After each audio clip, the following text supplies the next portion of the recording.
মুসলিম নিধন কর্মসূচির আওতায় কলকাতার মুসলিমদের জোরপূর্বক বাংলাদেশে পাঠিয়ে দিতে চায় হিন্দুত্ববাদী দেশ ভারত। কিন্তু প্রধানমন্ত্রী তারেক রহমান জানিয়ে দিয়েছেন, কিছুতেই ভারতীয় নাগরিকদের বাংলাদেশে প্রবেশ করতে দেওয়া হবে না। বিষয়টি নরেন্দ্র মোদী তার দেশের জন্য অনেক বড় অপমান বলে মনে করছেন। বাংলাদেশ যে ভারতের চোখে চোখ রেখে কথা বলছে, বিষয়টি হজম করতে না পেরে অনেক ভারতীয়রা বাংলাদেশ দখলের মতো অযৌক্তিক হুমকিও দিচ্ছে। মোট কথা, ভারত থেকে সীমান্ত দিয়ে কথিত পুশিন ইস্যুকে কেন্দ্র করে বাংলাদেশ ভারত সম্পর্কের মধ্যে নতুন করে রাজনৈতিক ও কূটনৈতিক উত্তেজনা তৈরি হয়েছে। এই যখন অবস্থা, তখন ভারতকে শায়েস্তা করতে বাংলাদেশও মাস্টার প্ল্যান তৈরি করছে। বর্তমান আধুনিক বিশ্বে যুদ্ধের সবচেয়ে গুরুত্বপূর্ণ সামরিক সরঞ্জাম হচ্ছে ড্রোন। এবার বাংলাদেশ সেই ড্রোন কারখানায় তৈরি করছে তুরস্ক।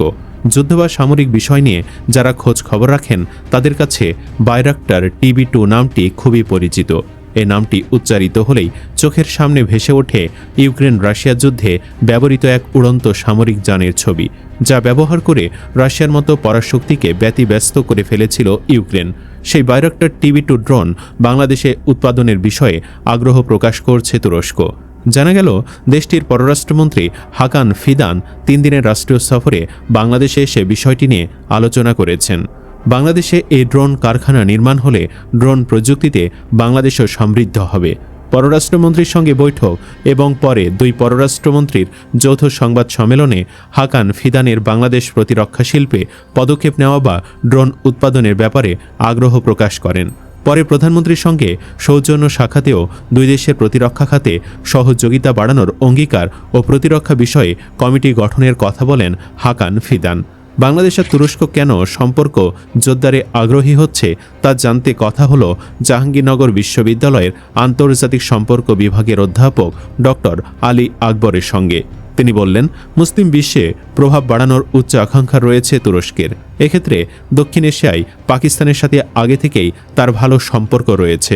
বাংলাদেশের সঙ্গে তা বৃদ্ধিতে জোর দিচ্ছে তুরস্ক।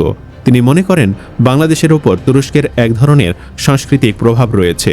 বিভিন্ন ইস্যুতে বাংলাদেশ তুরস্কের সঙ্গে সম্পর্ক বৃদ্ধি করুক, বাংলাদেশের মানুষ তা চাই। সুতরাং তুরস্ক যদি বাংলাদেশে সামরিক খাতে বিনিয়োগ করে, তা দেশে কোনো প্রতিক্রিয়া তৈরি করবে না। কূটনৈতিক সূত্রগুলো বলছে, বাংলাদেশ এখন আর একক কোনো রাষ্ট্রের উপর নির্ভর করে প্রতিরক্ষা খাত সাজাতে চায় না। আন্তর্জাতিকভাবেও তুরস্কের প্রতিরক্ষা সরঞ্জামের গ্রহণযোগ্যতা রয়েছে। সেসব মাথায় রেখেই এগুচ্ছে বাংলাদেশ।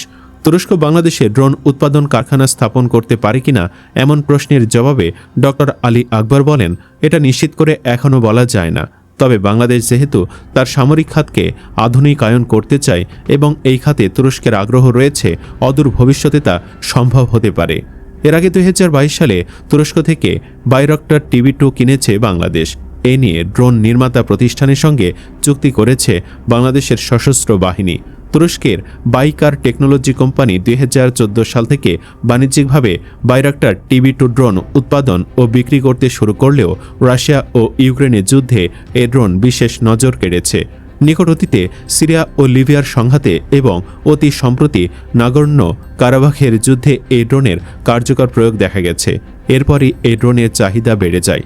জানা গেছে, এরই মধ্যে বিশ্বের 14টি দেশ তুরস্ক থেকে এই ড্রোন কিনেছে, যার মধ্যে ইউক্রেন ছাড়াও আছে Azerbaijan, Ethiopia, Libya, Morocco, Poland, Qatar, Turkmenistan.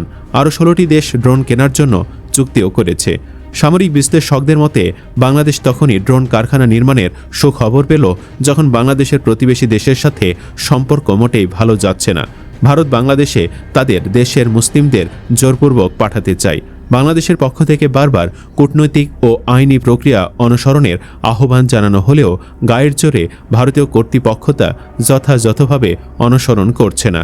গত 1 মাস ধরে সীমান্তের বিভিন্ন এলাকায় বাংলা ভাষাভাষী নারী, পুরুষ ও শিশুকে বাংলাদেশে ঠেলে দেওয়ার চেষ্টা চলছে বলে জানিয়েছে বাংলাদেশ সীমান্তরক্ষী বাহিনী BGB। মানবাধিকার কর্মী, নিরাপত্তা বিশ্লেষক ও রাজনৈতিক পর্যবেক্ষকদের মতে, আনুষ্ঠানিক প্রত্যাবাসন প্রক্রিয়া অনুসরণ না করে সীমান্তের শূন্যরেখায় মানুষকে ঠেলে দেওয়া শুধু অমানবিকই নয়, এটি আন্তর্জাতিক আইন ও রাষ্ট্রীয় শিষ্টাচারেরও পরিপন্থী এবং রাষ্ট্রীয় সন্ত্রাস। তাদের ভাষ্য, বিএসএফের এই পুশিন কৌশল সীমান্ত ব্যবস্থাপনার পাশাপাশি রাজনৈতিক চাপ প্রয়োগের একটি হাতিয়ার হিসাবেও ব্যবহৃত হতে পারে। সুপ্রিয় দর্শক, আপনি কি চান তুরস্ক যেন বাংলাদেশে ড্রোন কারখানা নির্মাণ করে? কমেন্ট বক্সে জানিয়ে দিন আপনার মতামত। আলোচনা ভালো লাগলে লাইক দিন এবং চ্যানেলটি সাবস্ক্রাইব করুন। ধন্যবাদ।